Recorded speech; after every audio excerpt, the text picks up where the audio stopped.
Ibigin ang mga tao, hindi ang salapi at mga pag-aari. Ang itinuturo ng Biblia sa unang Timoteo 6:10, dahil ang pag-ibig sa pera ay ugat ng lahat ng uri ng nakapipinsalang bagay. At dahil sa pagpapadala sa pag-ibig na ito, ang ilan ay nailihis sa pananampalataya at dumanas ng maraming kirot. Naiimpluwensyahan tayo ng mga advertisement na huwag makontento sa tinataglay natin. Nauudyukan tayo ng mga ito na magpakasubsob sa trabaho para mabili ang pinakabago at pinakamagandang mga gamit. Mapang-akit ang pera at maaaring madali tayong umibig dito. Pero nagbababala ang Biblia na ang umiibig sa kayamanan ay hinding-hindi magiging kontento. Ito ang sabi ni Haring Solomon sa Ecclesiastes 5:10.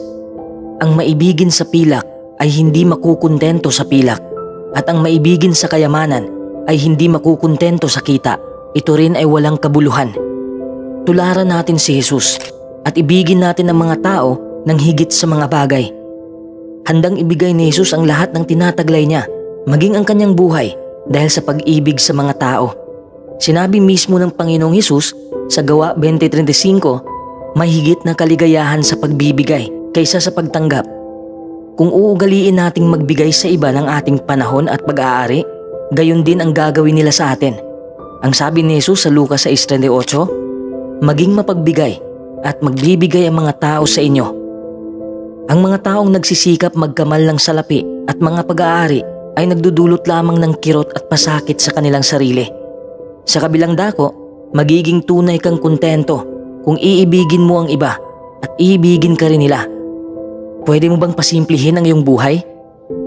Maaari mo bang bawasan ang mga pag-aari mo o ang mga bagay na gusto mong bilhin? Sa paggawa nito, magkakaroon ka ng higit na panahon at lakas para sa mas mahalagang bagay. Ano ang mas mahalagang bagay? Ang pagtulong sa mga tao at paglilingkod sa Diyos na nagbigay ng lahat ng tinataglay mo.